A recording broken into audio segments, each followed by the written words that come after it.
May 2nd. Everybody is here. That's nice. The first question is the approval of the agenda. Does anybody wish to make any changes in the agenda? If not, by unanimous consent, we'll treat it as approved. The next question is the minutes from the last meeting, April 4th. Does anybody else have anything they want to suggest about the minutes? Before we get to that, we talked about ideas for directly marketing the city discount were discussed. I thought we might want to put in the minutes the reference to the utility bills. They might go out with the utility bills. So if people are agreeable to that change, we would approve the minutes with that small change. Sure. All right, is there any objection? There being none, the minutes are approved as amended. Next item is the golf report. Yeah, so I'm going to just give a brief report in lieu of Paul's absence, and it's still a bit snowy at the course, certainly wet, and so, you know, a little bit different climate over the hill versus in town. So Paul was up last weekend. I saw him on Saturday. He had a utility trailer of gear and was hoping to get into the course and start to open things up, but it was too snowy. So his best case scenario would be about the 20th or so, May 20th is what we're targeting for opening. And so that's just a couple, 2.5 weeks away, but he's hoping to activate the seasonal staff around the 15th and hopefully get things open for that, what's Victoria Day weekend for the Canadians. It's always the weekend before Memorial Day, so the best case scenario would be the 20th or so for Gunflint Hills opening up. And in actual good context of your utility bill suggestion, I brought that up with City Hall, and it turns out not just citizens of town get utility bills, but businesses, business owners, Creechville, several like out of town people get utility bills. So it wasn't a universal fit to be able to market to city utility. I suspect somebody could go through the list of the bills and take out the ones that, We talked about that, and like the water, if they get city water, that's a sure sign of city residency, and that would be the way to. Water, yeah, water sewer. and if we got rid of the businesses as well, Yeah, that would probably solve most of those issues, would it not? yeah. So Okay, we're definitely well- looking into it. You'll follow that up then? Yep. Good. Is there anything else about golf anybody wants to ask about or talk about? All right, next item is the city council report. Craig, Yeah, I don't have a whole lot. can you move the mic over by you? Thank you. Yep, I don't have a whole lot to report on, other than we did have a little bit of conversation. It wasn't on the agenda, but it was a conversation. We did talk about the dog pound a little bit, so that we're still having conversations with that, and they brought back the original concept drawing of what the building would look like, that they've already had something put together. But I think at this point in time, it's all about putting together the funds necessary to move ahead with something. So, Do we have any idea of the order of magnitude of the cost of the project, either ongoing or initial? well, I think the initial estimates with that drawing, wasn't it around 300,000? Woofda. So it's quite considerably different than what we We're expecting. went from. Right. You know, I mean, the county has pledged some money, the city's pledged money, and they have raised money. But, and then we've also looked at a lot in the business development area there that would be pledged by the city. But also, we're still talking about, maintenance and longevity of the building. Are we going to retain ownership of it, or, how that, we have a lot of discussing yet to do, and I think, I don't know. I think that's, if we want something built and we want something in place, then obviously we have to kind of look at what are our needs and what is the reality of something that we can do sooner rather than later. Later, obviously, is going to be having to raise a lot of money, to. Is there, the conversation is primarily between our city administrator and the county administrator? No, we've had talks with the county already. It's mostly, between the the group, what Animal advocates? animal advocates, yeah, and the city. I mean, that's kind of, animal advocates went out and got a preliminary drawing done of a building. So I And then gather- some numbers got put up. I gather the animal advocates are the ones who came up with the plan? Correct. With a local contractor, designer. Did they offer any money along with the plan? That I don't know, if there's discounted supplies, I have no idea. Oh, we know, the animal advocates, how much have they raised towards the building? I can't remember. What did we put in, 25,000, and the county put in 25,000, that's 50, and I think they have 55 or something like that. They have about 105,000, something like that, around 100,000. That's the beginning. Yeah, so it's a good start, but, when you start putting numbers to stuff, it gets to be expensive, So, anyway, that was just a discussion we had, not on the agenda. There wasn't really a whole lot on the agenda last meeting that pertains to the rec park.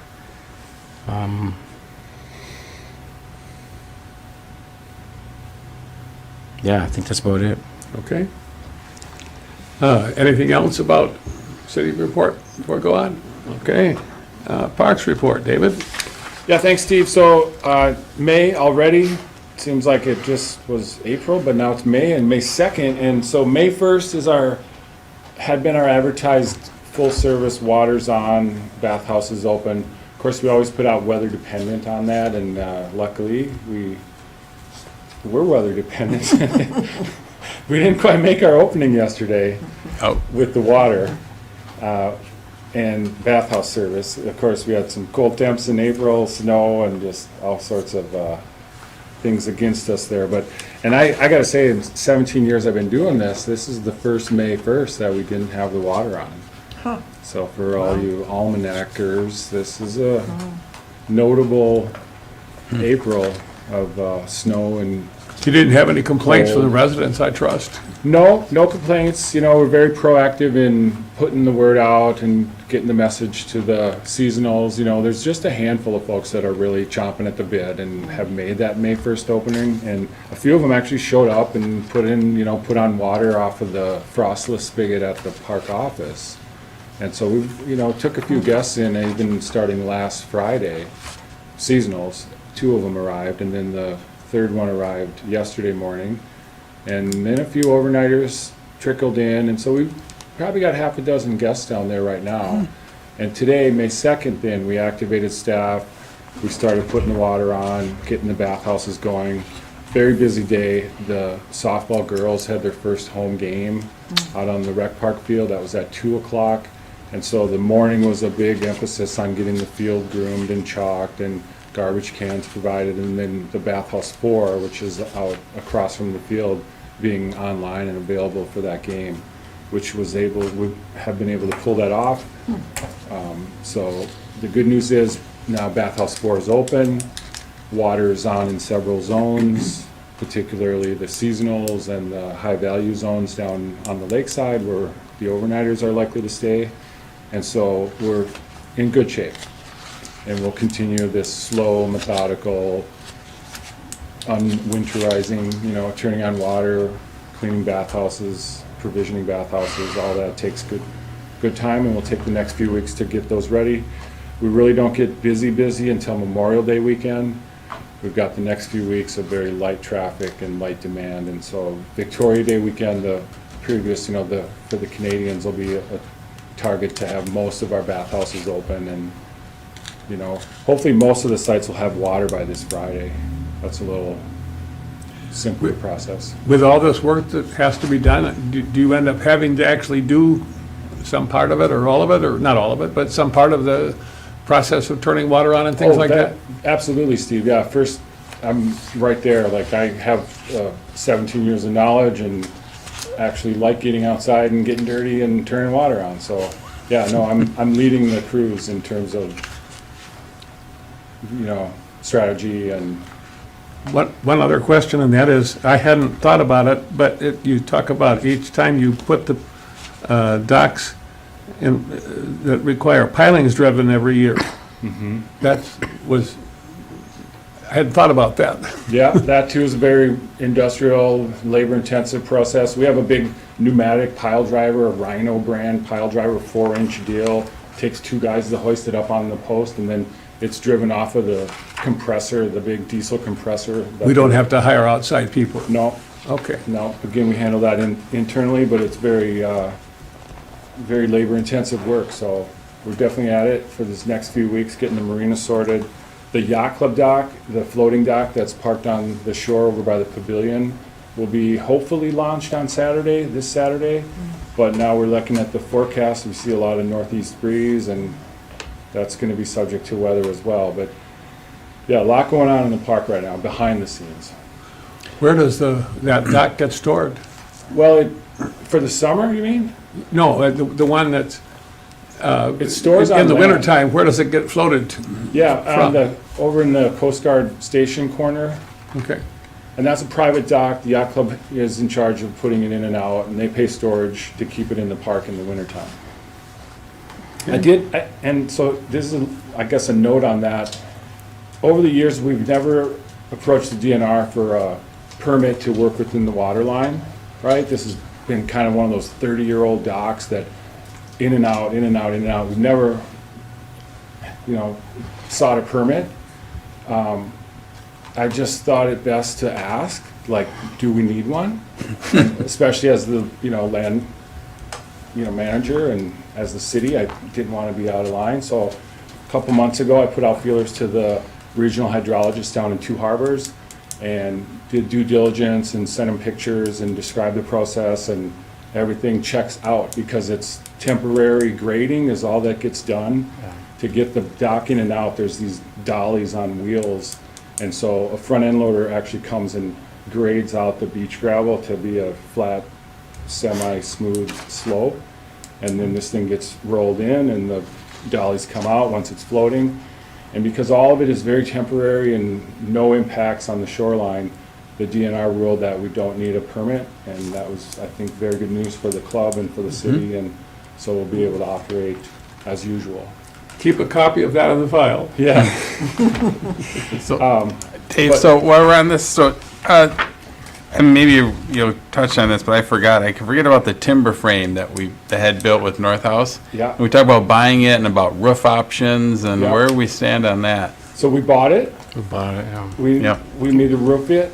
We need to, stain it first, or timber oil it. It's Yeah. gonna be, as soon as it's, warm enough and dry enough, we're gonna get it oiled, and then we're gonna get it roofed. So Metal roof. maybe this spring or sorts. Oh, yeah, Okay, great. yep. Although Thanks. with these big windstorms, and, we saw their little timber frame got Right. flipped off of the Yorta stock over the Christmas time. And this thing is temporary, or it's designed to be temporary mobile. It's not footed, it's not strapped to footings. It's floating on pavers. And so we're a little bit, oh boy, we don't want it to flip over, blow away, and we might take some measures, maybe put in a few sonotubes of concrete and strap it down, which would still be very easy to move in the future. Sure. Okay, thanks. Yeah, so little other bits and pieces going on, the woodland caribou that are featured from Corey Steckelberg's project of, I think, going on a year and a half or 2 years ago. There's 2 of them left on the land. They're looking very weathered, and we've had a few suggestions for park users and locals to collect the caribou. So I reached out to Corey last week, and I believe she's down in the Twin Cities right now, but she's responded that she'll be up and she'll be taking care of those. There's one still in Harbor Park, and then one on the hillside of the park as you enter and exit. And even in the windstorm yesterday, it got even more blown over. It's just leaning over. Yeah. She needs to tend her herd. Yeah, about to go down. My understanding is they're coming up that weekend of the 20th Yeah, to yeah, dismantle. yeah. And so then the only other update, I don't have an update, but just to let you know, we haven't heard from, I've, aware of Rick Crawford and Crawford Excavating doing the work on the stormwater pond, that you could see some of those big pieces in the corner over in the parking lot. There's some big galvanized drain pieces, and those will be installed this spring was Rick's intention, but with all the melt, that pond's pretty active right now. A lot of water flowing through, so I can imagine he's gonna wait for that to hopefully dry up in the next couple of weeks and then, get at that. And then the Overlook Landing project with Global Specialties, I believe City Council is still in the process of signing the contract. So it's something that Mike, the administrator, is working with LHB, who's our engineering and design through CJ, and those professionals are working on the contract. We still hope for that project this year, obviously. Is it on track as far as the timeline? We hope so. It's like, it's got a May to October window, and it's really not that big a project, so we hope, as long as we get that contract signed in the next month or so. Any further discussions with the artist's family? Nothing really to update. I met with the Creative Economy Collaborative, I think in between meetings here. I've, met with the steering committee for the Council on Art, and they're gonna develop a memo of support for the honorarium. All right, anything else that you want to talk about before we? It's great to be open. It's great to have our team back, and here's to a successful season. Okay, any other questions or comments from the membership? All right, we're now on to the big item on the agenda, the Grand Marais Recreation Area Master Plan. And we have with us the leader of the project. You should say your name for the record, I suppose. Is it working? All right, can you hear me? Yes. Okay, I'm Gabrielle Grindy with HKGI. Hey, Gabrielle, welcome. Thank you. Should I go ahead and share my screen now? Oh, yeah, it's all you. Okay, all right. And so, just to introduce Gabrielle, I know Steve and Mike and I have met with her online about a month ago. We had a kickoff meeting to go over the project. This is the master plan project we've been talking about for several months now. And so I know Gabrielle's familiar with Steve and myself, but here's the rest of the board, Gabrielle. We've got Craig Schulte, City Council Liaison, Matthew Brown, Kay Costello, and Bob Nesham. All right, sounds good. So I can't see you that well, but I can hear you pretty well. So I'm going to do my best to take notes while I'm presenting. And I was hoping that we could do brief introductions and have everyone say their favorite part of the Grand Marais Recreation Area. And I do have one question first. Is it the Grand Marais Recreation Area or the Grand Marais Recreation Area Park? Well, that's an entirely loaded question, Gabrielle. It's hard to answer that. We go by Grand Marais Recreation Area. Okay, As because a- you can see in this title slide, I have park, so I Right. should probably take that park off. All the locals call it the rec park.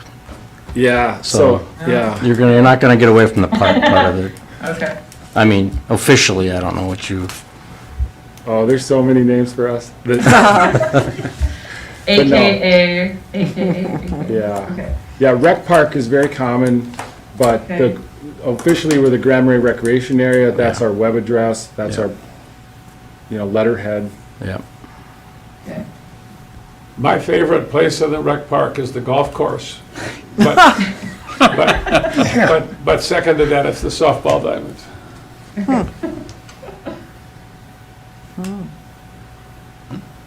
Bob, what about you? The best part of the rec park is the fact you can walk from Lighthouse to Lighthouse along the beach, almost all the way unencumbered except for the angry trout. But you can walk that whole distance, which is what, most of a mile of waterfront without any hassle. And preserving that ability for pedestrian access to the water all the way down the beach and around the beach and in front of the trailers and through the boat launch is really a huge asset. And keeping an eye on traffic flow, pedestrians, trail access, mobility is really core, I think, to the whole park.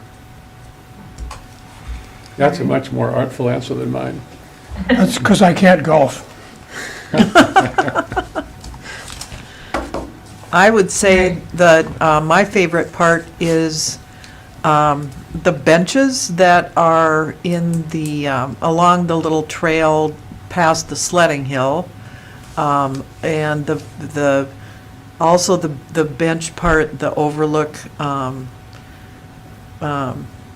that how do you describe, where the dog pound used to be, but, like going up and sitting, being able to access the view of the lake in a pseudo wilderness setting is really, I think it's really valuable, and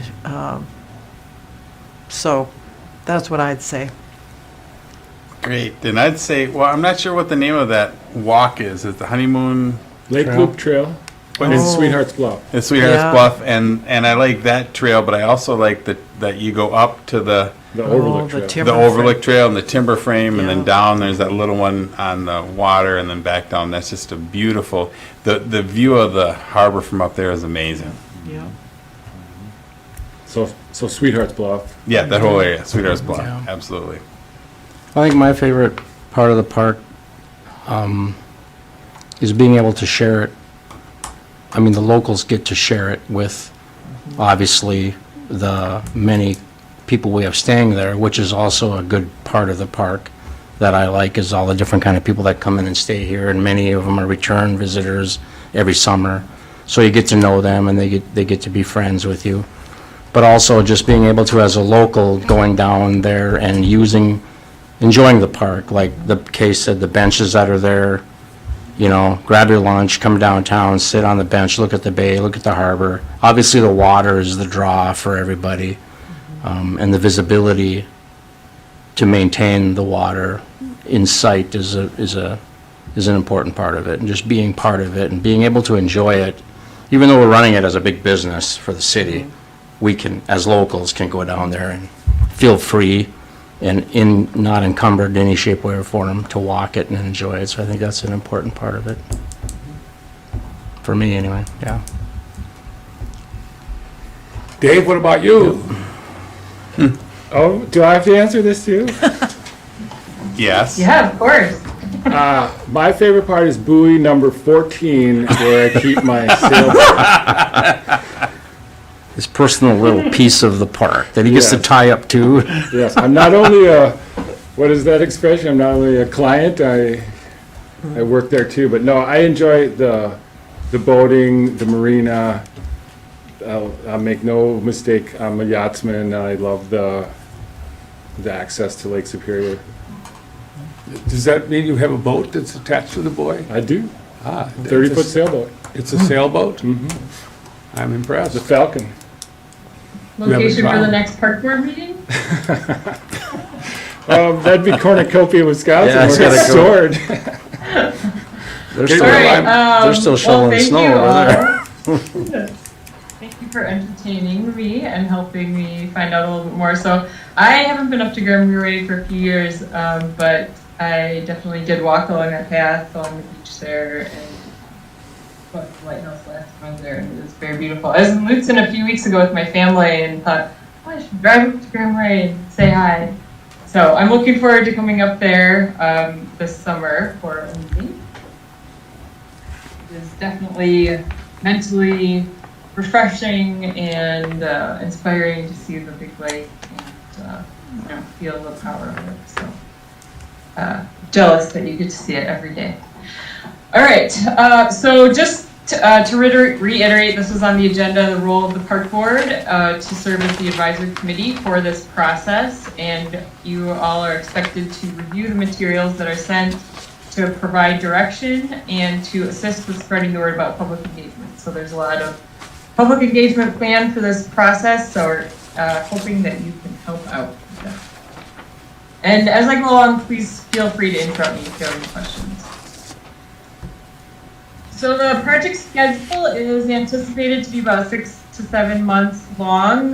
We have 3 meetings planned with the park board. So the next one we have not planned. It might be in June, maybe July, August. Wanted to get input on what the best date is. I know the July meeting, second Tuesday would be 4th of July. So I don't know if you've changed that date. And then in terms of what would work best for meeting with stakeholders in corporation with coming up there for a park board meeting, if we can find a date that works best, that would be good. So then the final meeting will either be in September or October, depending on how the summer shakes out with engagement and the planning of the concepts. So does anyone have any questions or comments on the schedule? Seems sensible. Okay, have there been any, Dave, have you talked at all about the potential next meeting, if you have a preference for June or July or August to pair it with other meetings? No, we haven't talked about it yet. Okay, But you're right, the July 4th is not going to be a good Tuesday to meet. Will we meet Monday or the next week?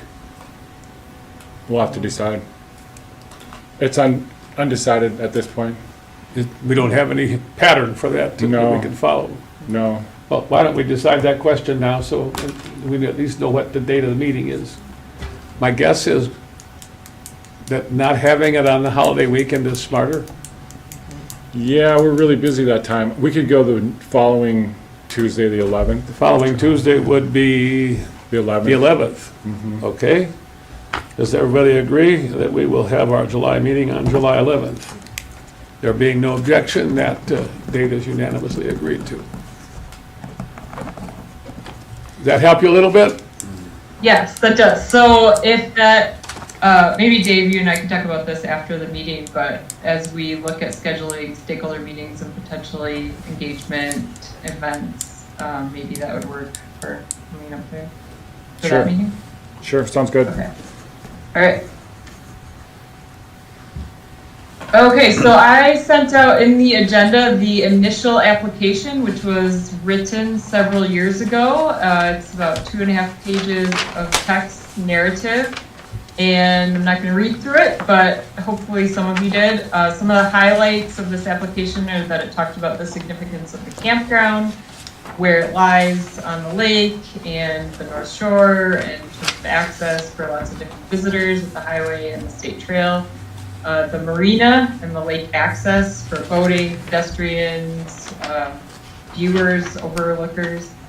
Those are all important points in the regional significance, and then the state trail access. So when applying for regional designation, that's what the committee, the state committee looks at. I think this park is very well suited to be regionally designated. It was ranked highly when this initial application went in several years ago. So just completing the master plan document in accordance with all of these features, I think will be great, unless you decide to take everything out.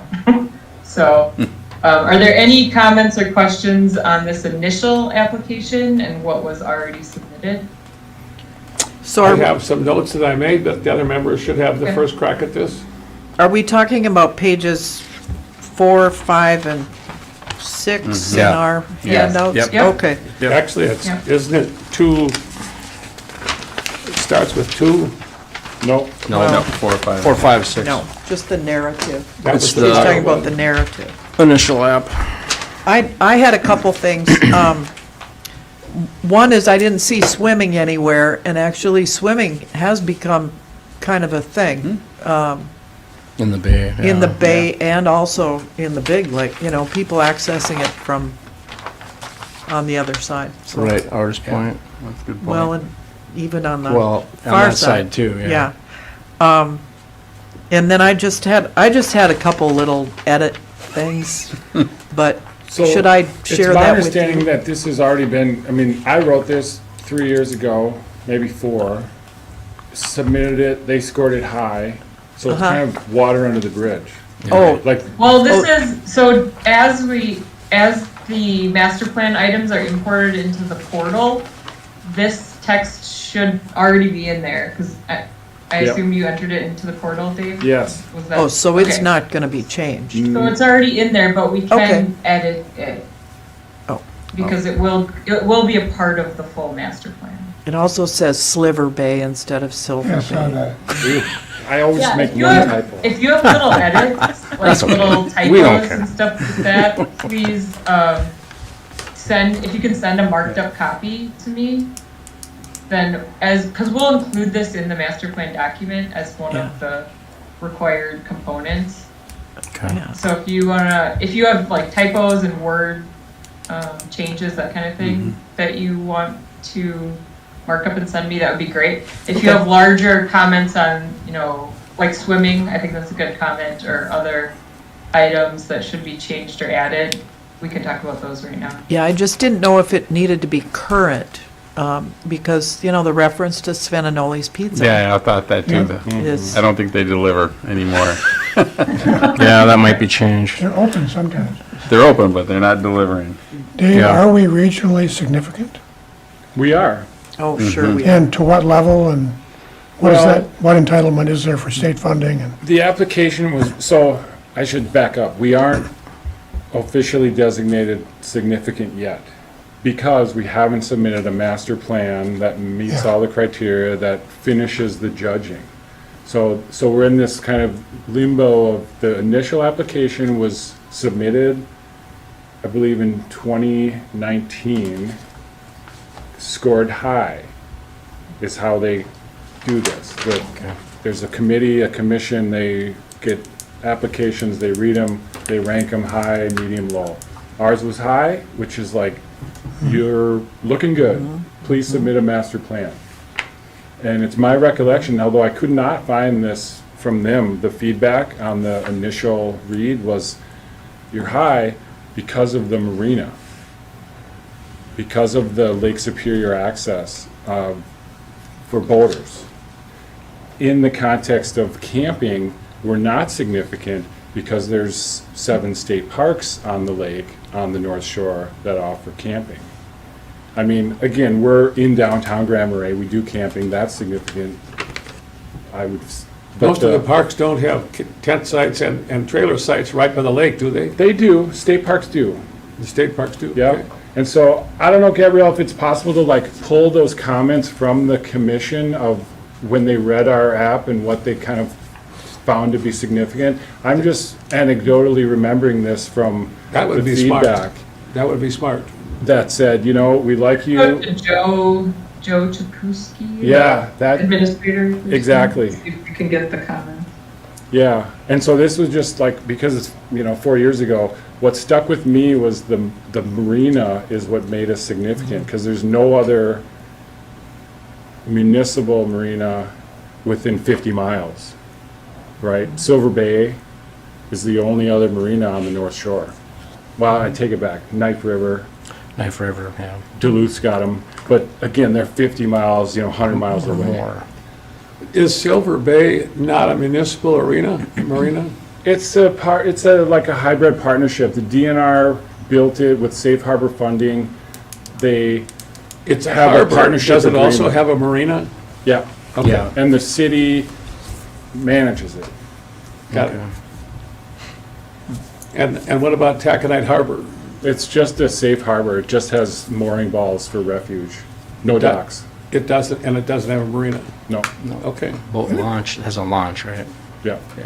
the regional designation is the key to state funding, though, is it not? it is. Be And great to have that. And to get regionally designated, that's why we're doing this master plan. They look at greater Minnesota and regional significance, and that's where the money goes. That's right. So yeah, that's from the, 3/8% legacy funding. Yep.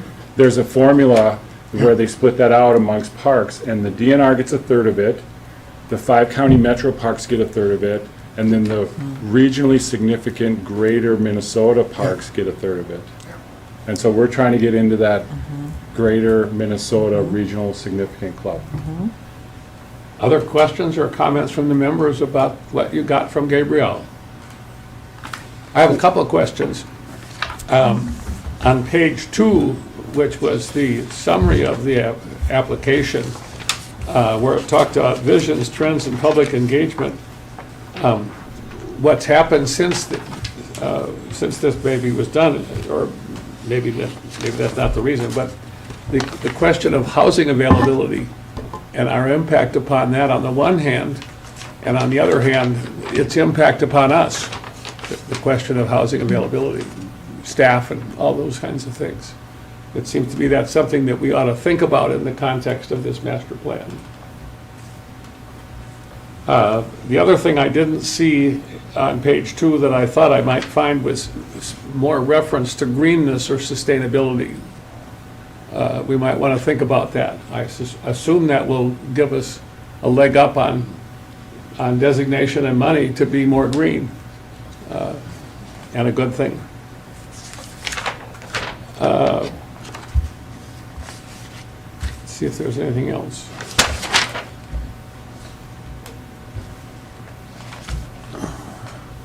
Oh, on the page 5, there was a reference to the historic structures, and the one I expected to see and didn't see in the list of, it's in the middle of the page, the list of the Historical Society things, Fish House, Vintage Smokehouse, and partially restored herring tug, and I think we probably want to add the Valley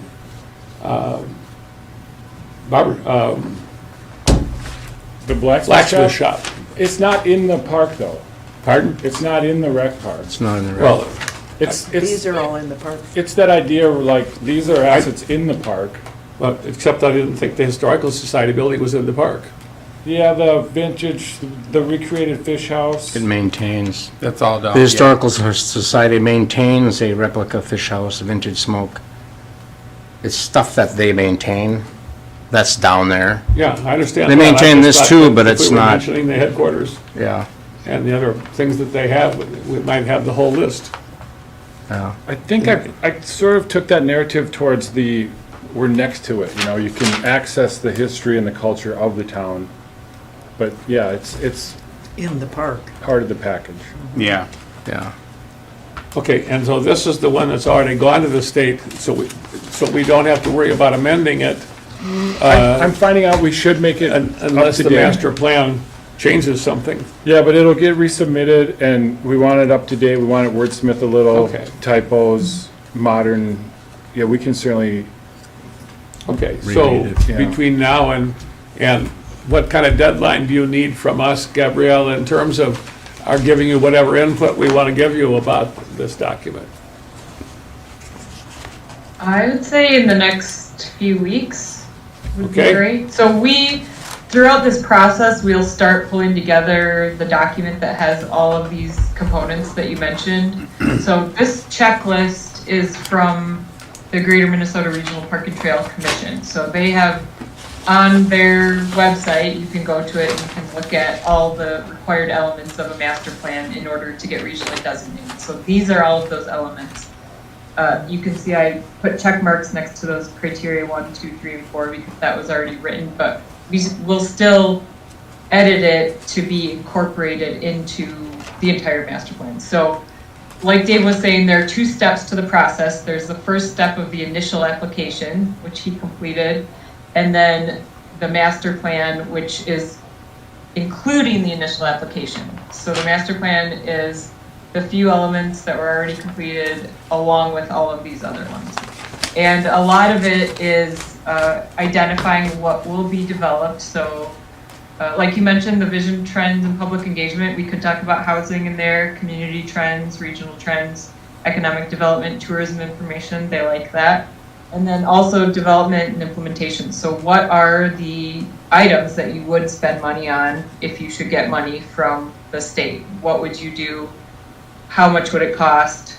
What's the phasing process? So that's really the big part of it. A lot of this is developing those images, graphics, and supporting materials like charts, tables with costs.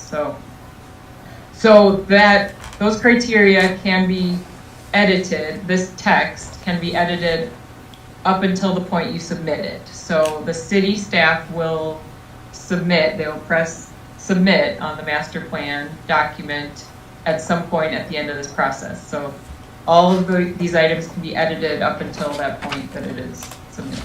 And there's- Assuming we get that regional designation, what kind of low-end and high-end dollars might flow over what period of time?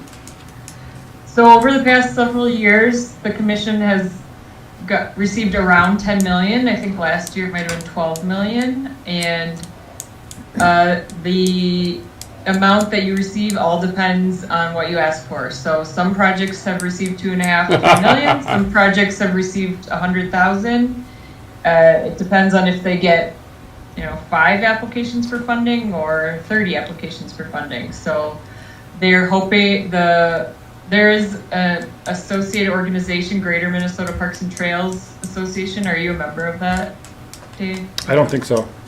Okay, so it's a voluntary organization that is made up of many cities and counties in Greater Minnesota, and they have a lobbyist that works on behalf of Greater Minnesota communities to try to get the Greater Minnesota Regional Parks and Trails Commission more funding each year.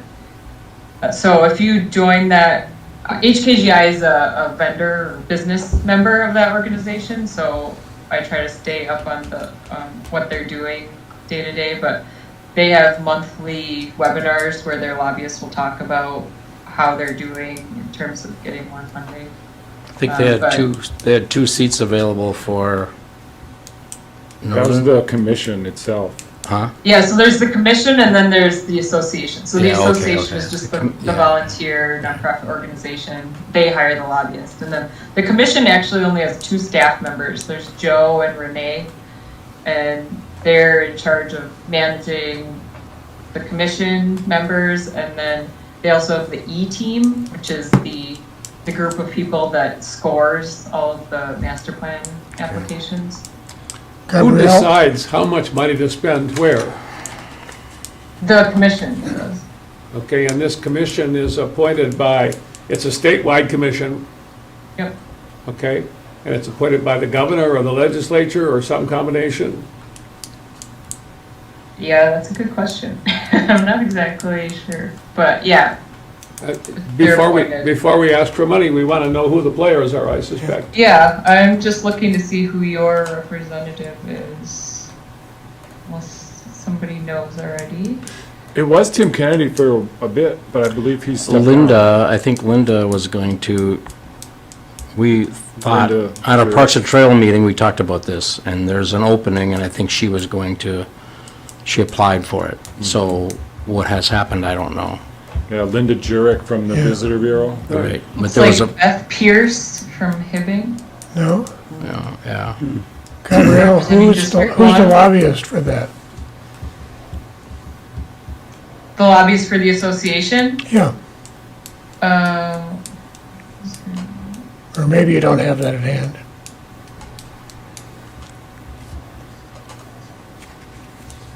Well, and things might change between now and when we apply for funding. Yeah, I'm Right. sure, I'm sure they're We gonna. just need to know who the players are and whether somebody wants to Where talk they to them on our go. behalf or not. Well, and knowing the lobbyist is critical. Okay, The other- she's from St. Paul. It'll keep. The other Yeah. question was, there's nothing about sustainability in the application, any of the checklists.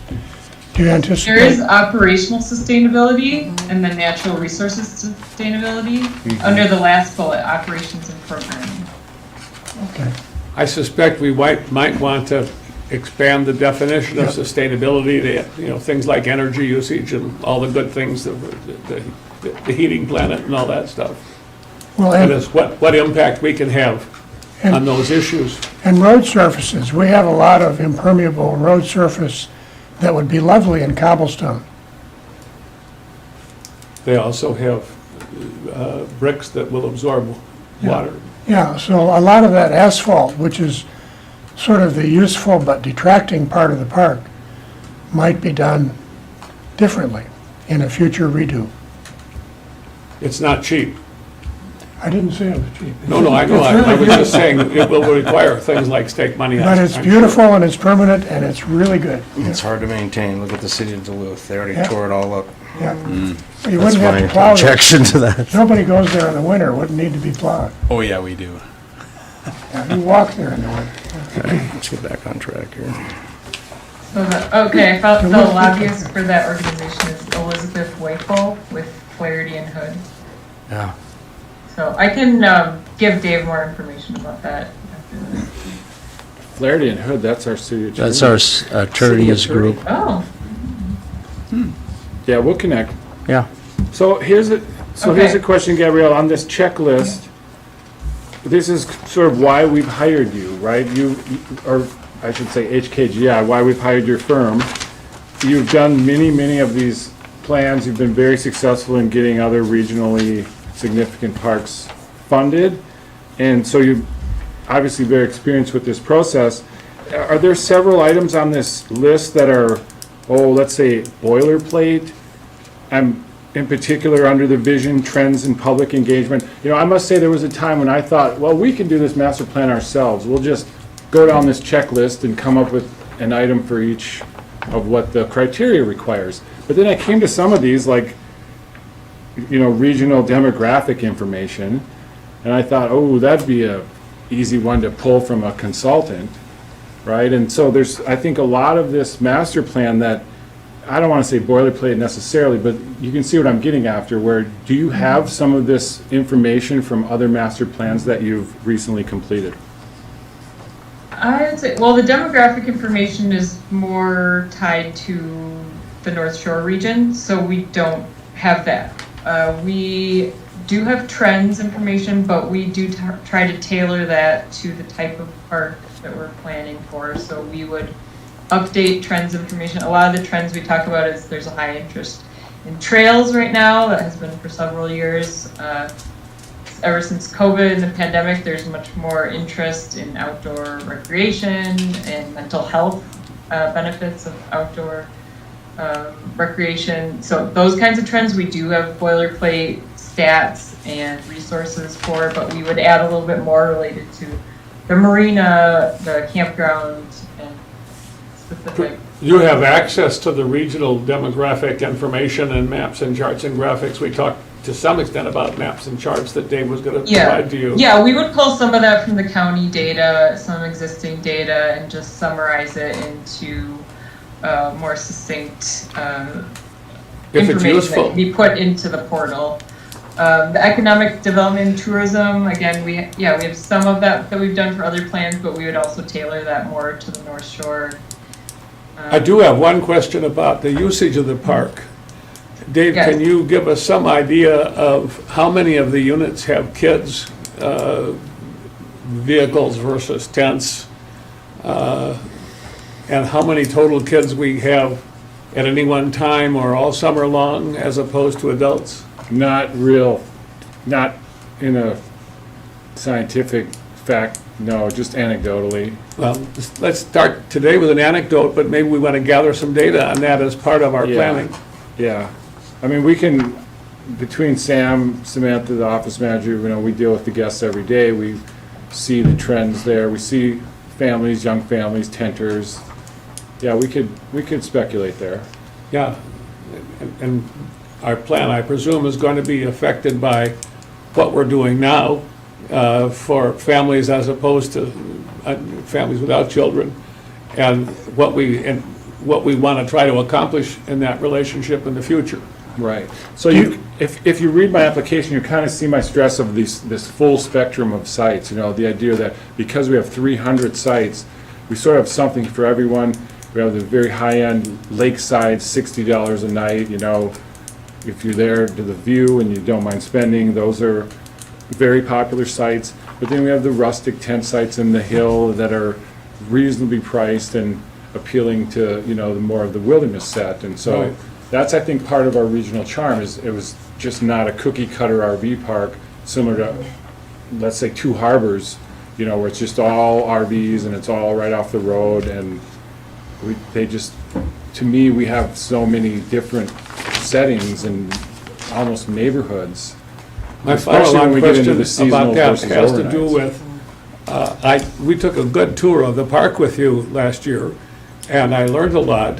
I don't remember what's there that's specifically available for youngsters. I know the softball field is there, and that's really all I'm aware of. Yeah, we've got a small playground. Pardon? We've got a small playground, you know, little swing sets and stuff. We've got a little one there by the rec hall. But I'll tell you what's there are flat rocks. Right. And a lake, and a calm lake. They like Endless. they like to throw rocks. And that's our regional That's the number significance. one. That's Yes. why we're special. That's why the harbor's filling in with rocks. Yeah. I just want to lift up that the planning needs to give thought to what the people with, families with kids are going to do that's different from the adults and what they're doing now and what they might do differently or in addition. Do you gather any diversity stats at all? Not officially, don't track that. You don't have how do you identify yourself? No. Tourist. That's the easy way Well, to because put the it. state parks are leaning heavily into that, heavy. Well, We have a huge database of all our users in the last 15 years, 80,000 names in the database. Wow. Ridiculous amount. So we know zip codes, we know, right, where they're coming from. Mm-hmm. Yeah. Well, let's get back to what we were talking to earlier. You had said something about what sets us apart from a state park. I think you know, the way you described our campsites, what we have to offer sets us apart. You know, with the combination of the high-end, big camper, diesel pusher, to the tent, to the, you know, full hookup, not full hookup. We kind of have something for everybody, and it's also a price range that we offer for everybody too, you know. And, you know, so I think, and getting back to families, a lot of families, when I see families, they like to walk around, so they're with their kids walking that big stretch of beach. Walking the beach. You know, it's something that we have that a lot of places like state parks don't have. If you're up in the woods by the river or whatever, they don't have that. So we kind of have a special area here that we can, no doubt. Yeah. you know, And emphasize the Maybe we could increase our revenue by charging for each rock thrown. I would add to Craig there is also, I've seen more and more people in the wintertime camping in there, which I don't think you can in a state park. I think they're closed. right. True. Where I've seen quite a few things where there's been tents or cars and things and people camping in the wintertime, which is kind of fun to see as well. Extending that season, extending the use of it, I should say. We don't regulate that or charge for it, right? We do. We do. We just Yeah, don't have well, water. We don't have water sewer, but What kind of revenue comes out of the winter camping? Hundreds of dollars. But it's something. And it's just, I mean, it's what you can't get anywhere else on the North Shore, which is fun. Yeah, that's cool. For those who like the winter camp. Yeah, I used to. It's nuts. Well, we better stay on target here. Yep. With our time with Gabrielle. So how are we doing, Gabrielle? Where are we at? What do you, I Yeah, should we talk have about one. next. Well, okay, so this list was provided just to show you what we're doing. So I think some of the benefit in hiring us is all the graphics that need to be included, and then also just tying it all together since we have done it several other times for several other clients. But we are looking for you, yes, to definitely provide input on what we develop and steer the process. So we will try to emphasize sustainability for sure, and then also that the families providing services or facilities for families, and I think definitely that walkability and the walkability to the retail area, the downtown area is definitely something that's so, Are we on to the part about the goals and policies that were Yes. adopted in yes. 2009? So that is something I want to talk about next. There are all these goals and policies that have been developed, so wanting to get input since this was from 2009, so 14 years ago now. Are these all still relevant? Are there any that should be taken off or any that need to be added? Well, I think we don't have to worry about getting rid of the dog pound anymore and the other buildings that were kind of non-conforming uses. That's complete now, right? We don't have any more things that we want to get rid of? Right, right, so I'll just say this on the 2009 goals and policies. We've used these as like guiding principles as we evaluate new suggestions for use for, people want to come down, start up an enterprise. We look at the goals and policies, we look at the conservation easement with the Minnesota Land Trust. And so these are like, just as they're described on the first page, goals are desired outcomes. Policies are the guides, they're the day-to-day actions, how we interact with the public to achieve the goals. And it's difficult to,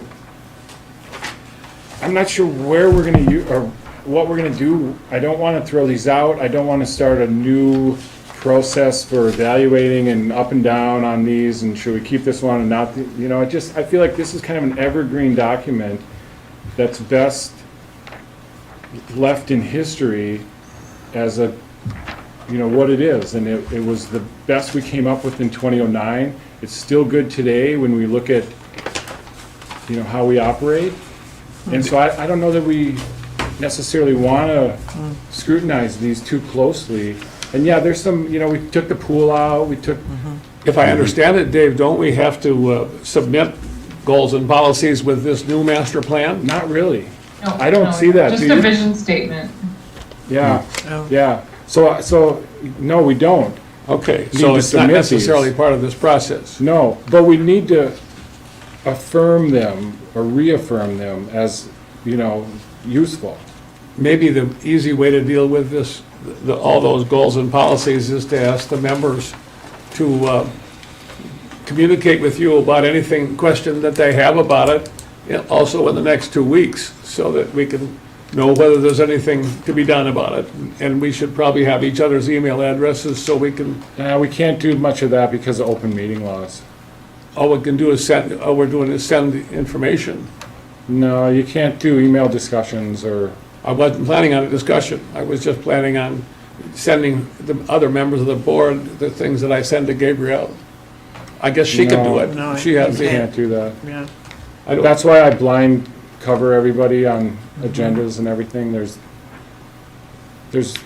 if we want to talk about these, we have to talk about them in a public meeting that's posted.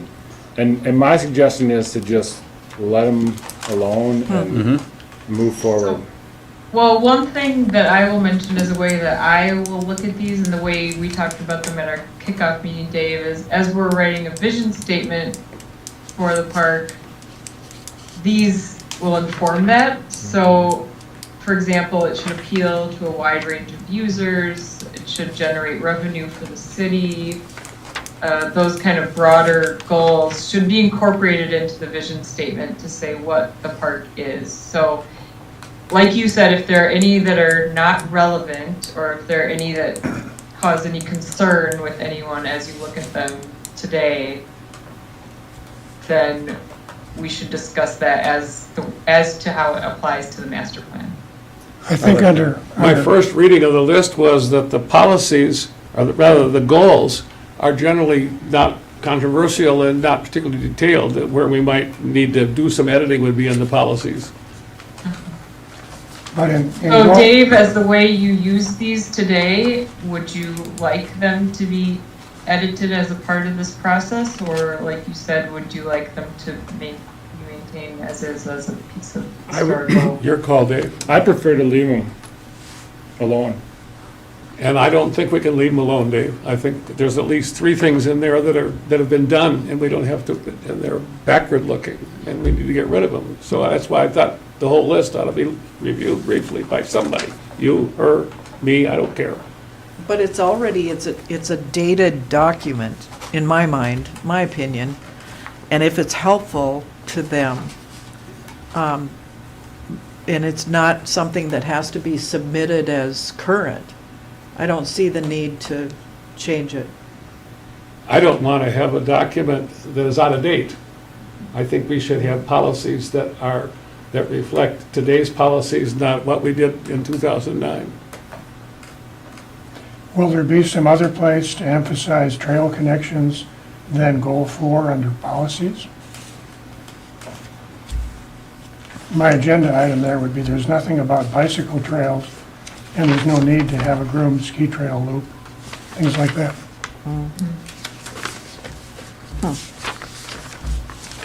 I think we should focus more on pedestrian and trail use and non-motorized use. But that's an edit within the plan.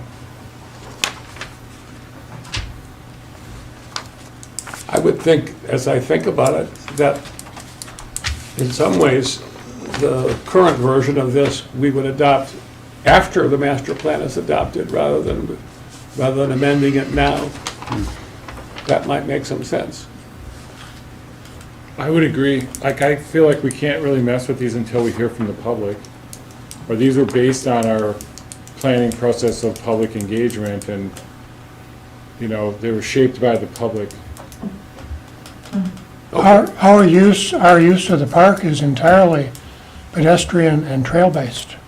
You know, we live across the street, but we use the park all the time. But by walking through it, riding through it, going to the water, walking the beach, probably 5 days out of 7. And I think that needs to be focused or emphasized somewhere. If not here, then next door. Well, in the new master plan. Yeah. That's the local use of a tourist park. It's not just for tourists, you know, we use it and share our park for a profit. And I don't remember being encouraged by anything in the material that I've read and seen to go down to to be a local user. I figured it out on my own to some extent, but I think to the extent that we want to maybe advertise a little bit more. Yeah, I ride my bike through there all the time. My wife takes a 1-year-old down there for recreation 3 days a week. I mean, it's a daily thing. You're lucky, and I think more of us will take advantage of it if we thought about it. Yeah. It's a city park. Open year-round for public use. Yeah. And I see, in the wintertime, it's filled with locals. Yeah. It's full of locals. Yeah. All we have to do is to reduce the size of the hill up 8th Avenue to get home. Well, in the interest of time, I think, you know, if everybody's okay with the goals and policies, and Steve, I get it, there's things that have changed in the last 14 years here, the dog pound, the pool,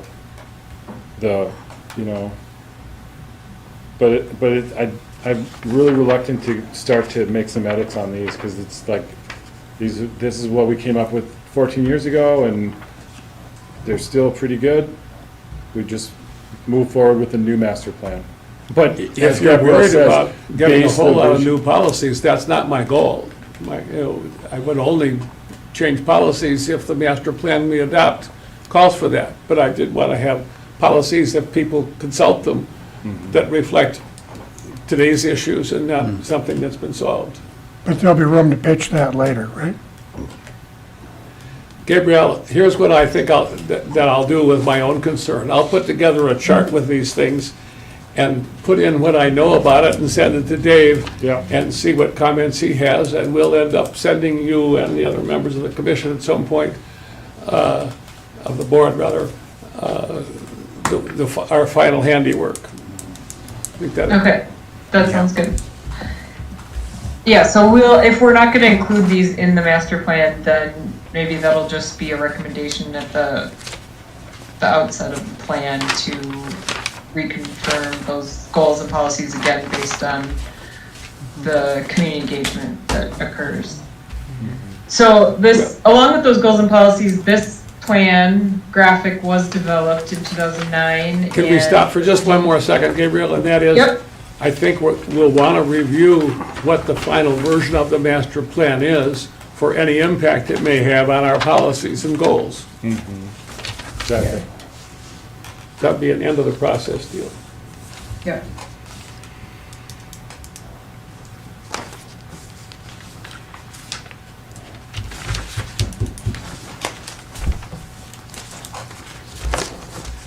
Now, sorry for the interruption, go back to Okay. where you were. All right, all right, so this is the concept plan that was developed in 2009 that has been used.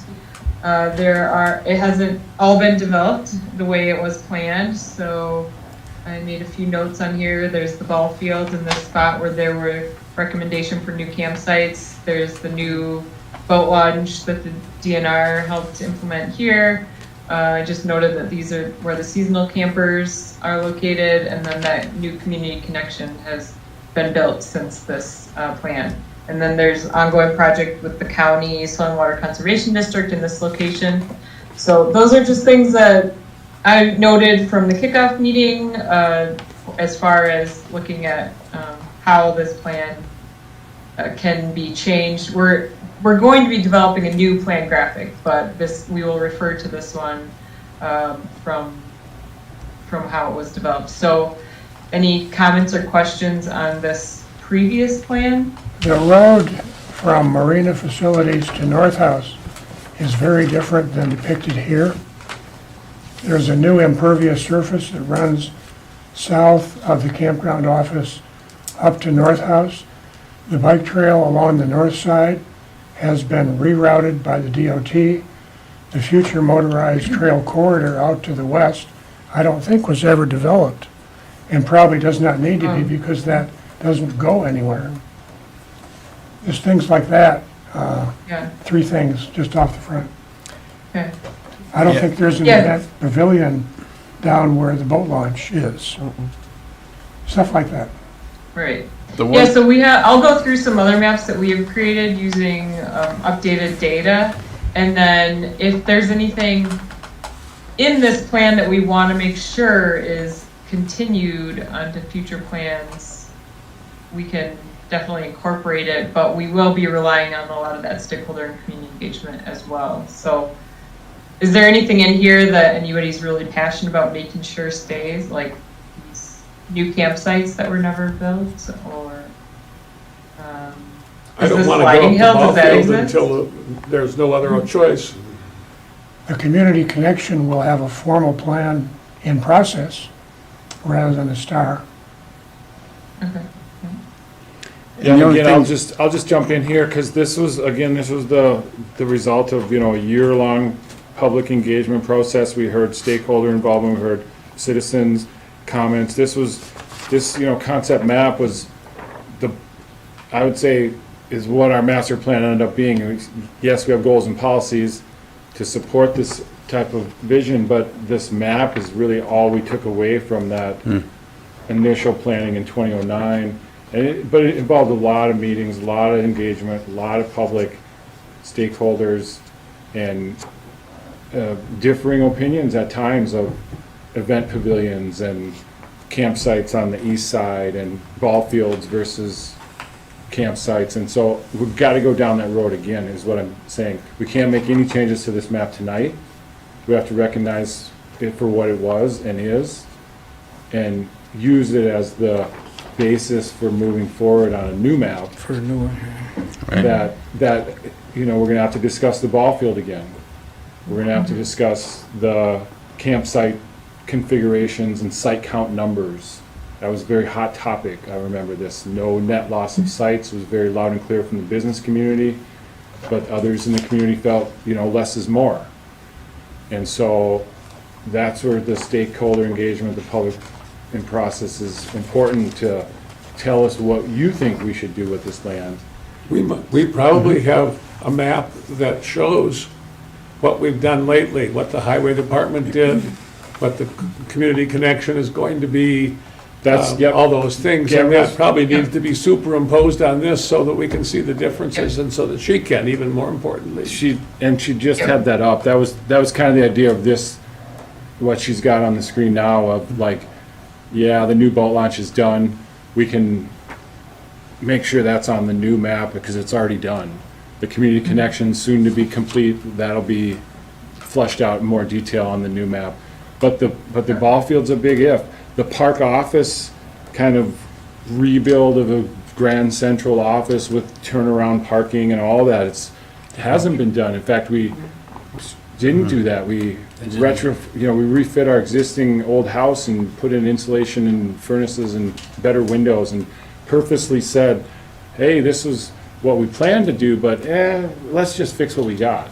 Which is kind of what happened in the park office area. And then obviously the big missing piece here is the marina, That's what I was gonna say, In the the rock wall's water. not there and the marina. the docks, the break wall, It's not. the. No, it's not there. That's And why was that omited? Because we had just come out of the Rocky Safe Harbor initiative with the DNR of 2004, 2006, and it ended very badly, and the DNR got chased out of town, for lack of a better word. And there was no appetite to go in the water and discuss break walls and docks, because everybody was a little raw. So this is recommendation, so you didn't have any, so you just didn't put anything in there. So this was the gotcha. plan in 2009. Yeah, it was adopted by That was the city plan. council. Okay, But it purposely left the marina out.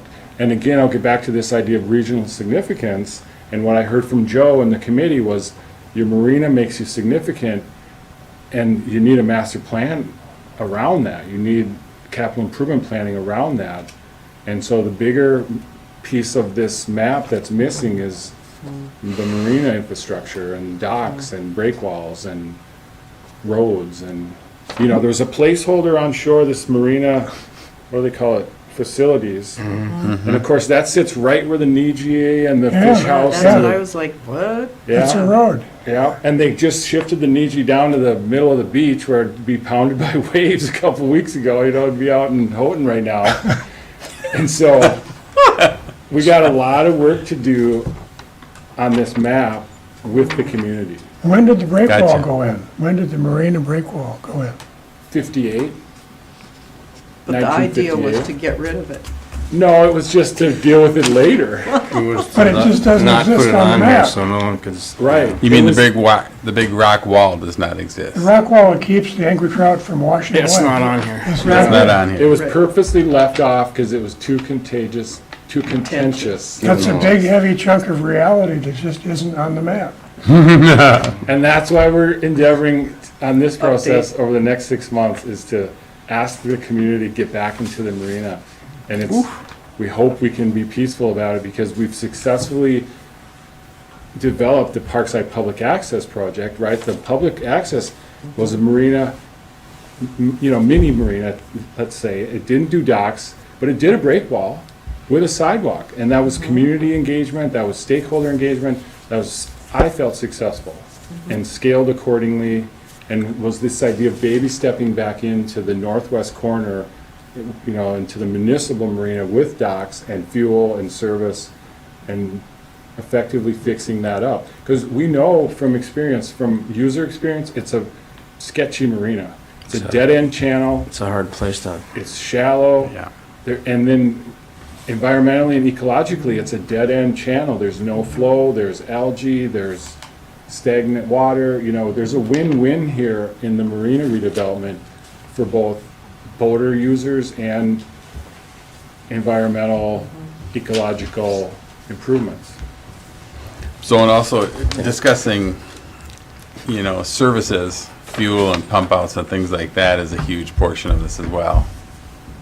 I mean, It because is. that's not in great shape, I don't think. No, location of it is not in. The location at the dead end is, That's yeah, the right. problem, yeah. Right. I mean, the And- tank, yeah. And I'm glad we're talking about this tonight, because it's the reason why we're doing this master plan.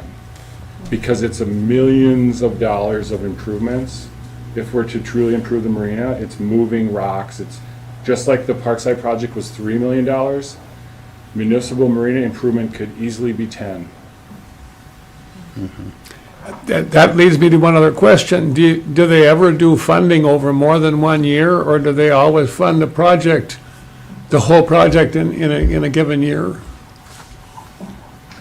I believe there are some that have been funded over a couple of years. And you can go back and Check for ask for, sure. correct me You if can I'm ask wrong, every Gabrielle, year. You can submit funding applications every Yeah, year. I mean, there's the marina, yes, but there's bathhouse number 3 that's worn out, and we need a new bathhouse, and that's $1 million project. And so we feel like once we become regionally significant, Then we discuss, we prioritize, Prioritize our we needs. price. We're gonna have 3 or 4 or 6 projects that are gonna need significant funding. And we can keep going back to that well as long as we're, So when you're talking about the regional significance, you know, is there a lot of people vying for those dollars? Are a lot of people applying to be yeah. regionally Yes. significant? It's Are they- competitive. It was really, so when they first got the funding, there was a backlog, right? Because there was new money, it was new tax money, and there was parks that were on the, you know, the first significant parks got in, they put in for a lot of requests for funding, and they couldn't fund them all. And when was so- that? What year? Right after the big change in funding of parks, 2008, 2010. Yeah, it feels like a while ago. I was the legislative chair for the Park and Trail Council, and it was wild as they divvied up all that new money among local, or city, and then state and regional. And the regional really went for it. It's a small chunk, but what, 10 million, she said? Yeah. It's well worth pursuing. Right, okay. And so I was understanding that there was an initial backlog, but it's since sort of flushed out, and now, yeah, I saw. Yeah, I think last year they funded most of the funding. Yeah, that's right. So it just depends on how many counties and cities apply each year. Right, so that's what I'm saying, is it's not, is it a competitive thing where only X amount get put in Yeah. each year? Yeah. Sometimes, But it's a sometimes it's great- very competitive, sometimes it's not as. It's a There's great just not bone. people, okay. It's a great bone thrown outstate by all the powers in St. Paul that want the outstate people happy. Yeah. So they'll throw a piece out. Landing in a park is great. And it does occur to me that when, at the end of our master planning, we ought to have some idea of which projects we think ought to be funded first. And if we're talking 5 or 6 projects, that gives us a reason to go back 5 or 6 times over maybe somewhere between 5 or 6 and 10 years. And so that just some thought as to the timing of which things are more significant is probably needs to go into the plan. I think we. Yeah, the master plan will need to include that prioritization, so you will need to have that done at the end of this process. And And we- the cost estimates. And it's stakeholders and the public that should or could drive those priorities, right? Not us here tonight, Right. Sure. but what we hear from the community is what's most important. And once you obtain the designation, you're Right. good. You don't have to like reapply every year or anything. Okay. I hadn't thought about the Gowanus Canal in Brooklyn for a while, but it's a dead-end channel that goes from the ocean inland by old industrial sites, and it used to be flushed out by a propeller that moved the water through the near end and pushed the water through. The propeller broke, and now it's a gigantic Superfund site, and probably the most toxic place on the East Coast. I walked over it a lot in New York, and this could be a Gowanus. It could be a dead-end channel with lots of dead fish on the far end, unless it's properly addressed.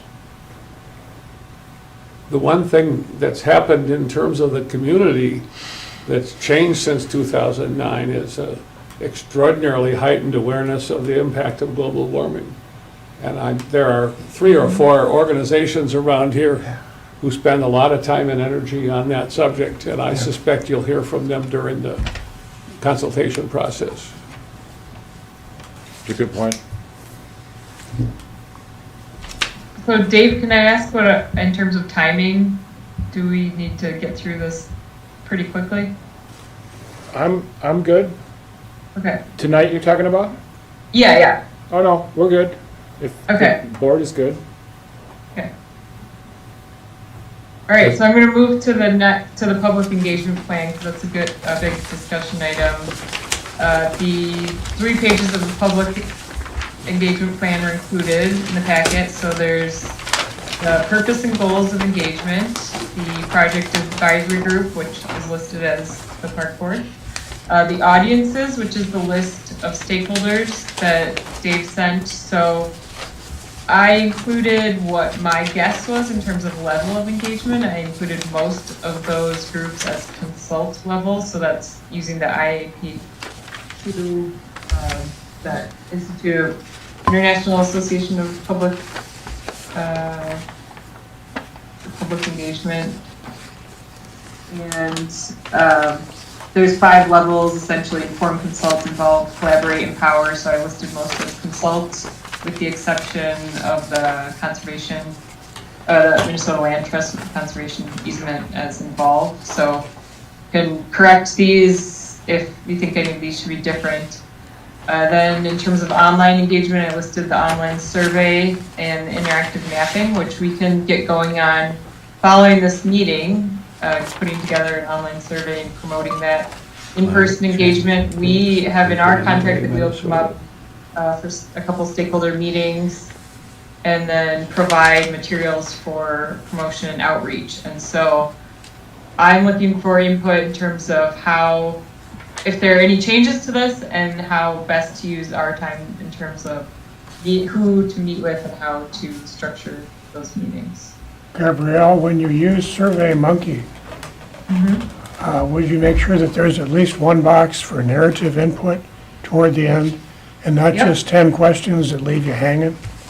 Yep. Because I'm always eager to write a 3,000-word essay at the end of the SurveyMonkey, and I suspect there are 1,300 other people in town who would like to do that too. Yep. But in that, Sure to I include the open-ended. think in that is really useful information about nuance in politics.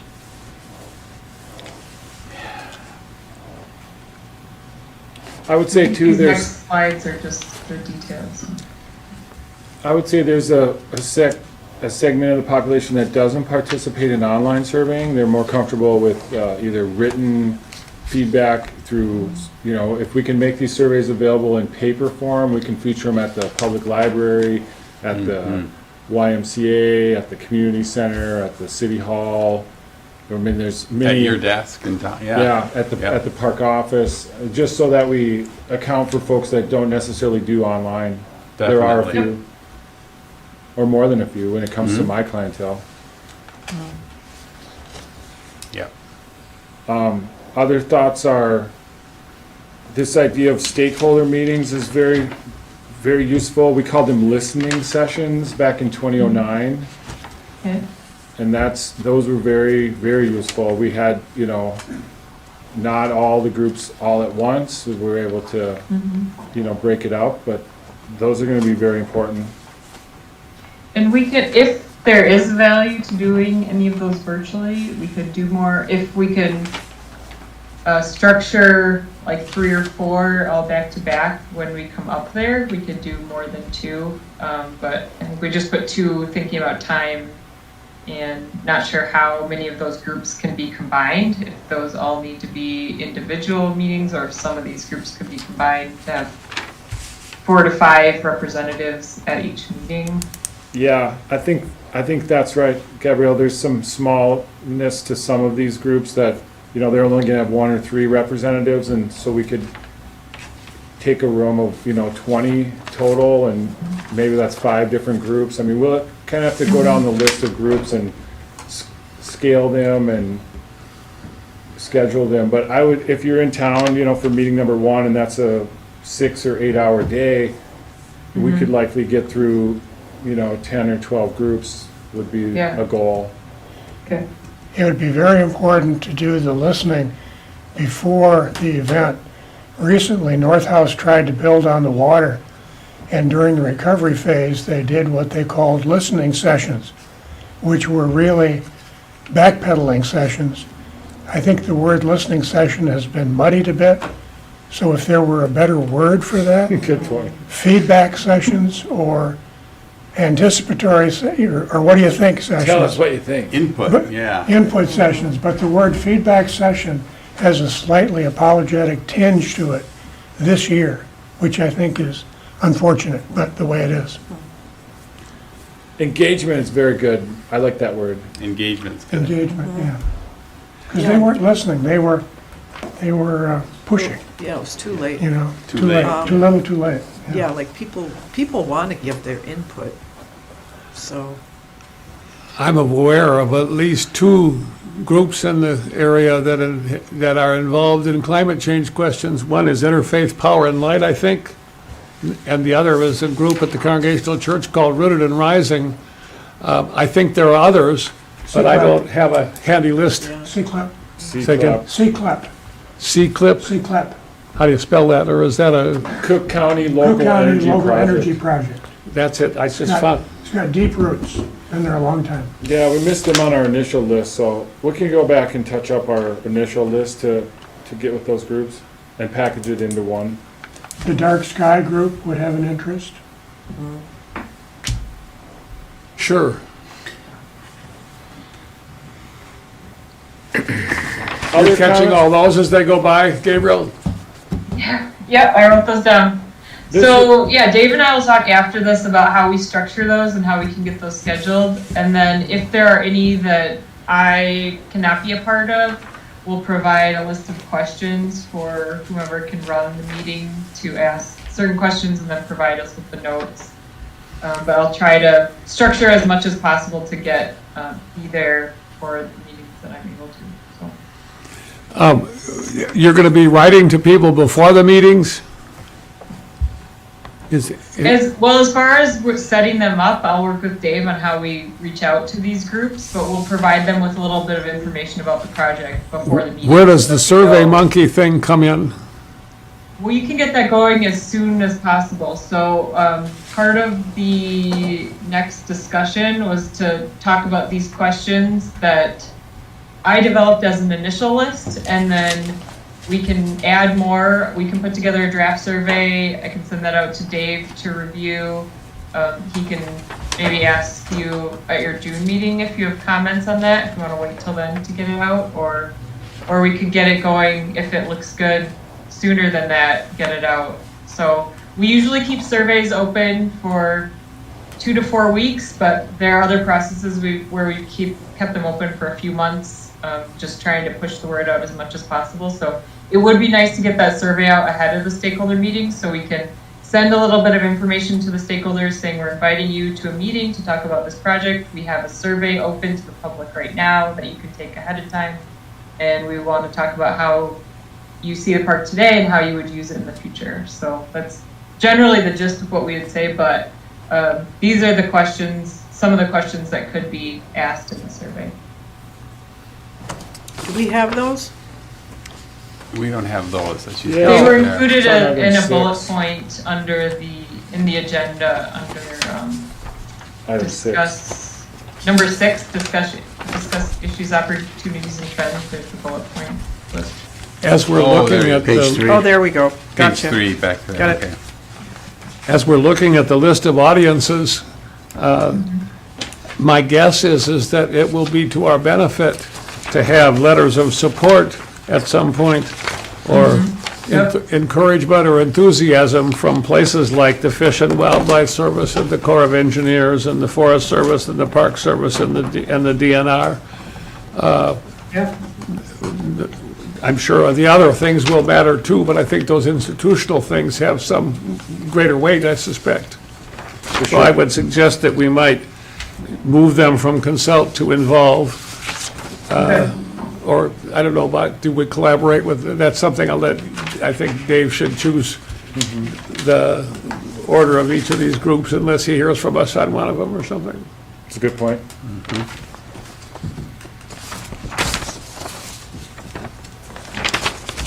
So yeah, the item 6, the questions for the survey, this is, I think, this is big. This is what we're trying to find out. I think Gabrielle's presented really, the 5 questions listed are really right on the head for what we're getting at. But I like Bob's idea of an open-ended opinion. At least one box. And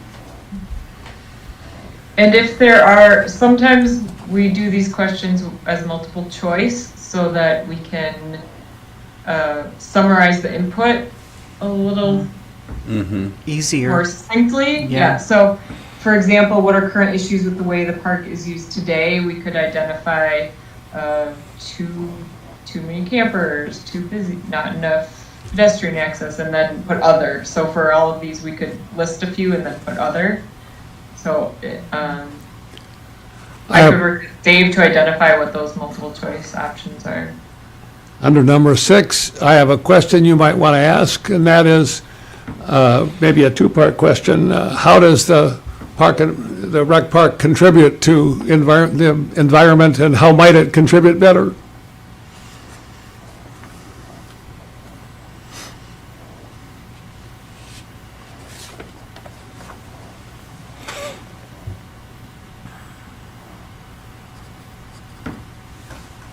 And I would just ask Dave, under number 7, has she listed all of the base maps and existing conditions that, that might go on that list? Yeah, we'll get to those next. Okay.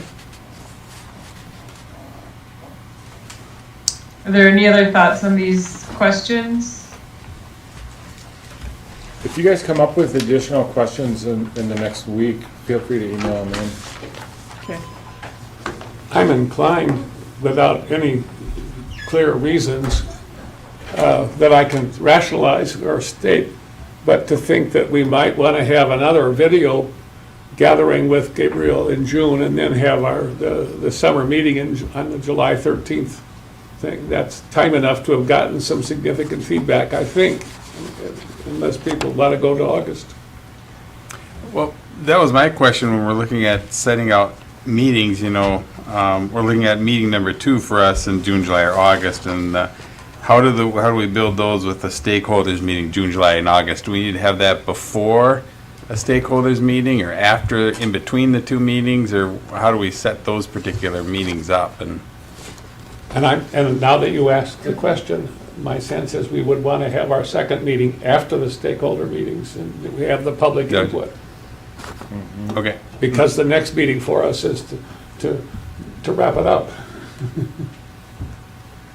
Yeah, what do you think, Gabrielle? We wait on our second meeting with HKGI until after we get our surveys in and our stakeholder engagement?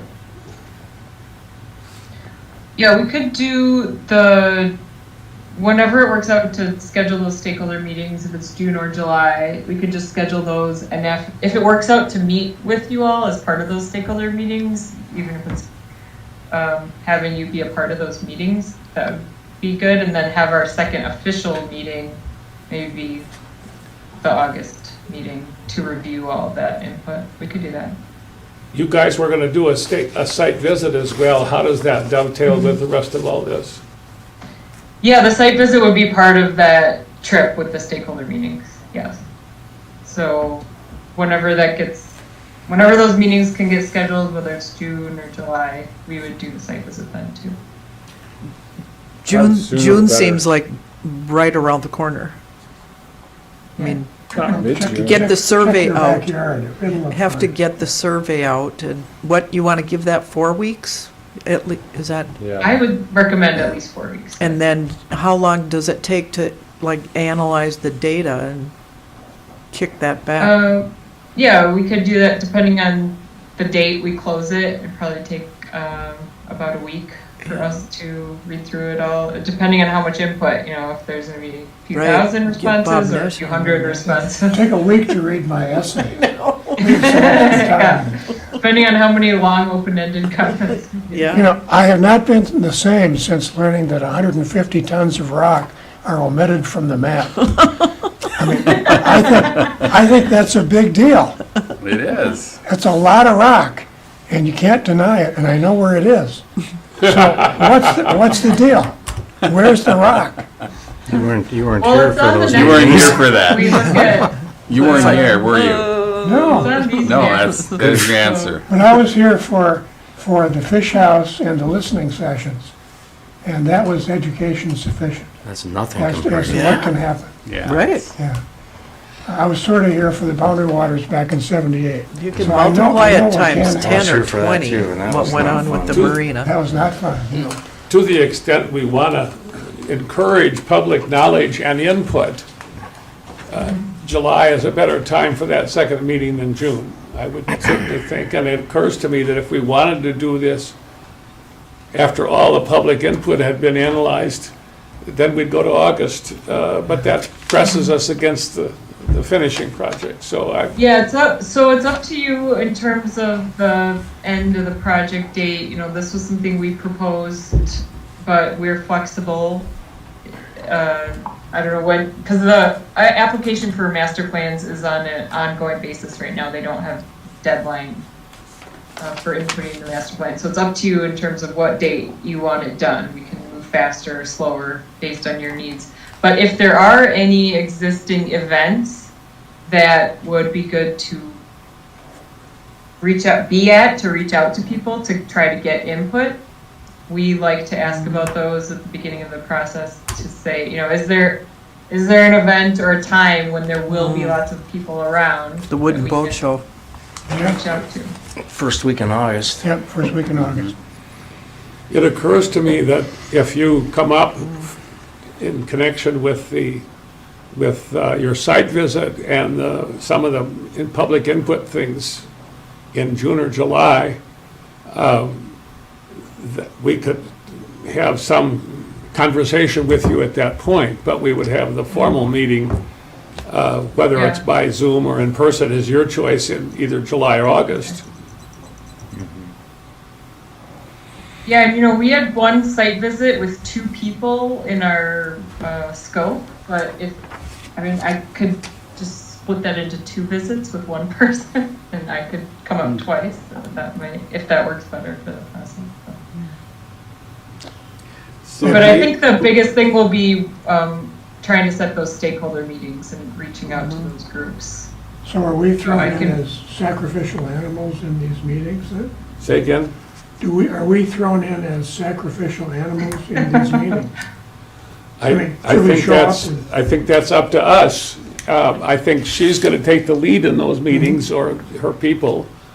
Well, now, that's an interesting question. Yeah.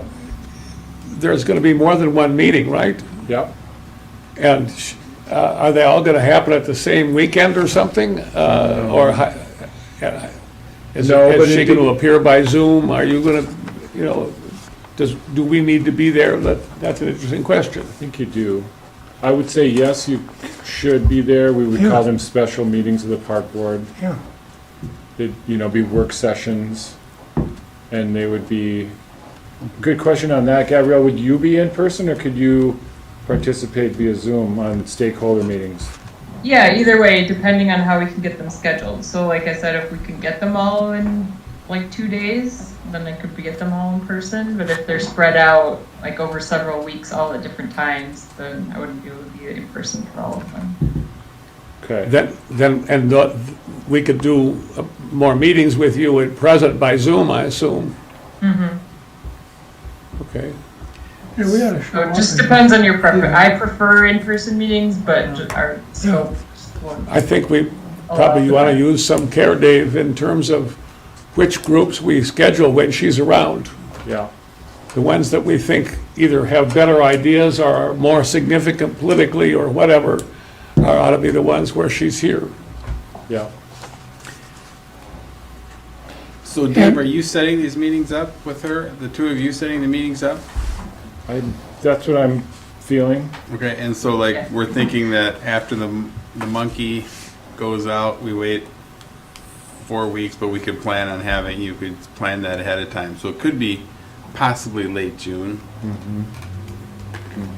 So Yeah, I was well, thinking or- we would have the stakeholder meetings while the Survey Monkey is still open, unless you Yeah. prefer that we close that and summarize it before the stakeholder meetings. But we usually like to open up the public process, tell the stakeholder groups we want to meet with you, we have this survey, and then when we meet with them, tell them the survey is still open. So if you Right. have not provided your input on that, please do so. It will be open for another couple weeks. I don't think it makes sense to close the survey, but because who knows, you might get an idea from somebody that is worth having. But having the bulk of the survey responses made before you have the stakeholder meetings, it seems to me makes you better informed and better able to lead the discussion. Do you- Yep, do- yep. Gabriella, do you know about the North House Fish House deal over the last year? I did hear about that, yes. Yeah, I think Briefly, just, but you need to be yeah. aware of that event and what happened and how it was worked through, and, because it's a good example, I think, of how not to do things.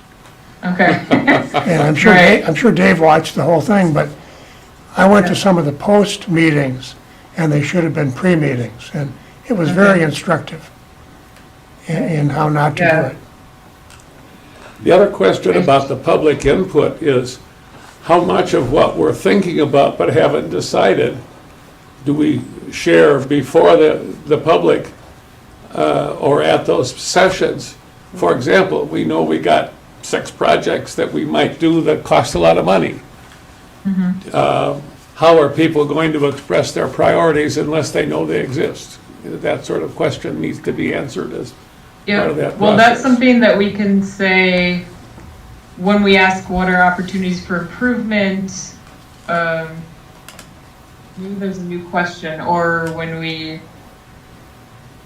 ask, are there new types of recreation, we could list multiple choice, a few Right. options that have already been considered, and then offer other as another option for whom we could add to that list. And if And we put can in there preface- things at the that beginning of cost the millions survey, of we can dollars. include a paragraph saying, I'm sorry. this is a project that has been discussed by the city for several years. A few items that have been suggested in the past include this, this, and this. And so this is a public input process to present the existing concepts as they have been developed in the past, and then also to get new input. It occurs to me that the populace that's responding to this survey and to the meetings will want to know that the reason we're doing this is to apply for money from the state for regional, significance. That context, it seems to me, is important for them to understand their concerns. Yes, and I would say one of the reasons, there's others, we want to be visionary and good stewards of the land, and it's not All the of the only above. reason. But I just wanted to make sure Yeah. that the context of the application for funding was part of their knowledge as they were answering it. Yeah, and that would be in the introductory paragraph or Exactly. two about the survey, Exactly. why we're asking. Why we're doing a master plan, yeah. So now, Gabriel, I have a question. Is what we're doing to you so far significantly different from what's happened to you in other places, or pretty much the same? I would say that you're definitely providing a lot of input, which is good. I would say a high level of input. So, but that is appreciated. I appreciate this much better than silence. So. Did you know there's 150 tons of rock in the harbor that are not on You the said that map? once, Bob. I heard a little something about that. They're on the map. Just draw on his map. We got the He'll be map, here it happy is. about it. I already drew it on mine. See, it's on Well, that I just map want right to say there. that we developed just some initial Is it maps. on that that one? I'll Oh, yeah. give you, but we will be taking these maps and developing a more illustrative existing conditions map as well as a more illustrative issues and opportunities map. So we'll identify some potential areas of improvements that have been considered in the past as opportunities, and then issues will be areas that need to be thought of, and then we will use those along with the public and stakeholder input to incorporate to develop the concepts. So we'll make sure that all of the items, the rock and everything is included. So I can run through these maps to show you what we have as data so far. Yeah. And I think we've gotten everything from the city and county, but if there are potentially new elements, I'll reach out. We did get the DNR, the as-built for the DNR boat launch, so we will incorporate that into our illustrative map that we're developing right now. So this is highlighting community context. The master plan is required to have a regional context map, so that's looking at approximately 30 miles. We can look out to 50 miles, as was mentioned before, in terms of what other campgrounds, marinas, and other significant park facilities exist within a 30 to 50 mile radius, unless that was already developed, Dave, as part of the initial application? No. Okay, so we'll develop a map that looks out 30 to 50 miles. and identify what those other facilities are. This is just the community context, so looking at where the park is, where the downtown area is, the state trail, the state road, and then the school and athletic facilities. It's worth noting, I think, that the next nearest marina up the shore is Thunder Bay, isn't it? Yeah. That's 70 miles or Grand so. Portage. Portage Grand is Portage not a has small one. marina. Pardon? Grand Portage. Has a marina? Yeah. Okay. All right, so that's 45 miles. Yeah. All right. Yep. So we'll include that in the regional context. It also has a small campground too, doesn't it? Yep. There's a story that when the DNR tried to build a safe harbor at Hovland, they were afraid they would have their tires shot out on the way out of town. And I thought it was histrionic, but I think it's real. St. Paul people aren't welcome up here with ideas and money unless the money precedes. So it's a very volatile local group. Somebody took half of Carlton Peak and built Aconite Harbor without asking me. I mean, rock moves around here.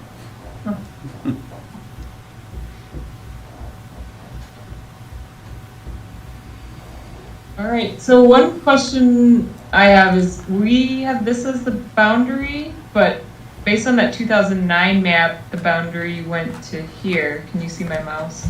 Yeah, Is that, so should we be looking at this boundary? Yeah. Or no, we want to consider Sweetheart's Bluff and that parcel A, as it's known in the land trust, it's the sort of a do not disturb area, though. There's not a lot of, based on the conservation easement, we're not, there's no new use that would be allowed back there necessarily.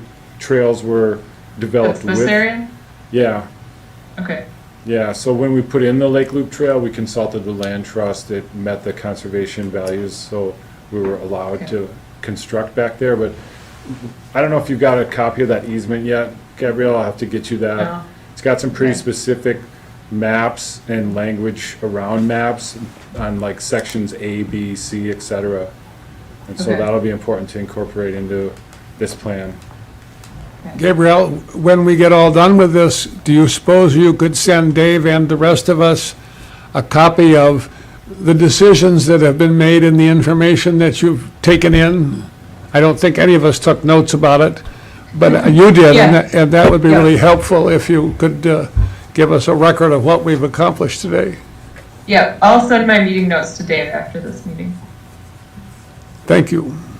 And you may need to correct some of my spelling. Well, and then just delete my comments, which is pretty standard at committee meetings. Most of them are about rocks. You don't have to delete all of his comments, just delete all but one of the references to 150 tons of rock. Okay, we'll make sure it's in there once. Leave one. Okay, so this map shows the wetlands, and I just want to point out that this wetland complex right here was not in the NWI data, the GIS data, which incorporates all existing wetlands, national wetland inventory. So we drew this in based on that 2009 map. So Dave said those were delineated as wetlands, so we drew that in. So that's not from any existing GIS data, just from that PDF map. We will add in the as-built that we have for this DNR project, like I mentioned. And then we also have utilities data, so water and sewer and electrical. And then we have the camping spots outlined in GIS, as well as some of the trails and some points of interest. So this was all in the GIS data that we received, as well as trees. So it looks like not all the trees, but some were in the GIS. I don't know if these were identified just because they're located on the campsites. It was part of a project, we planted 200 trees with grant Oh, okay. So Yeah. those are all planted. Mhm. Okay. recently. All right. Okay. So things like scenic overlook, trailhead, bathhouse, harbor, park office, picnic area, those are all in the GIS data. And then this is the map that is on your website. So it looks like this hasn't been updated yet. for what was built. Is there anything else that is not current in this map? No, that's pretty fresh, and we're in the process of updating that Parkside from coming soon to open now. Okay, I have Great. what might be a big question. We already have Harbor Park over there and Boulder Park. The Coast Guard building is coming up. Do we want to aspire for that? And if not, why not? Nope, so I asked this of the commission back in, when we initially applied, like as a city, we have more than just the recreation area, we have the golf course for that matter. So I put that to Joe Chapetskia and the commission, and he was very clear in don't dilute your application with the entire city park system. It's less likely to be judged significant. In particular, he, ruled out this idea of public space, green space, golf course. He said, focus on the recreation area, or the commission said, focus on the key asset to what is it that makes this Well, and the significant. reason why I mentioned it is because it's part of the harbor over there, and so Yeah. that was the only reason. It's a good insight to say we need another process in planning, of envisioning and master planning the point, and the Coast Guard, that's all, I would say, a separate project. Okay, I think it certainly helps for the adjacent facilities and connectivity, so we can emphasize that. Have you seen that, or have you heard of that in other cities, Gabrielle, where they've, sort of put, they've got trails and parks and playgrounds, and they, rather than presenting it as a whole, they've kind of focused on one facility?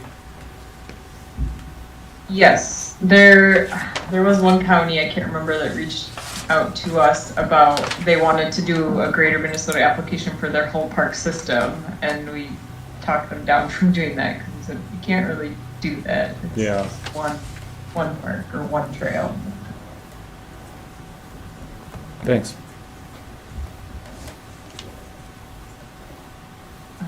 All right, so those are all the maps that we have so far, but like I said, we're working to make a more illustrative map displaying exactly what exists today. We'll do that with the existing conditions and then do one for issues and opportunities. and don't forget 150 tons of rock. Yes, of course, of course. And then, so our next steps will be developing that online survey. So I will get a draft out to Dave that he can review, and we can get it in good shape, and then he can send it to you to get final eyes on before we promote it publicly. We'll start to develop those preliminary scenarios as part of our analysis. So based on the input tonight, our issues and opportunities map will incorporate some preliminary scenarios, but we won't be developing those concepts until we get that public stakeholder input back. And then I'll work with Dave on planning those stakeholder and engagement meetings and what the best structure of that is. So that's all I had. Are there any other comments or questions? This is very helpful. Yes. Thank you. All right, well, thank you. It was nice to meet you all virtually, and I wish I could be there in person, but I will look forward to coming up there this summer. You have Craig's. And thank you very much. Thank Thanks, you. Gabrielle. Yeah, thanks. Thank you. See ya in June or July. Yeah. Thank you all, that was a lot. Does anybody have anything else for the good of the order before we adjourn? I thought this to would be- adjourn. I thought it was very this would good. be routine, but Stuff. clearly it has the same incendiary potential that everything else has had. Well, at least it's not, just, Please don't At put that on least the paper. it's just good to know that. it's helpful that it's not February, Yeah. because winter Well, there are always, some people who makes just it don't like worse. change. Well, Are we adjourned? I don't like Yes. change, but I We're hate walking adjourned. into something blind.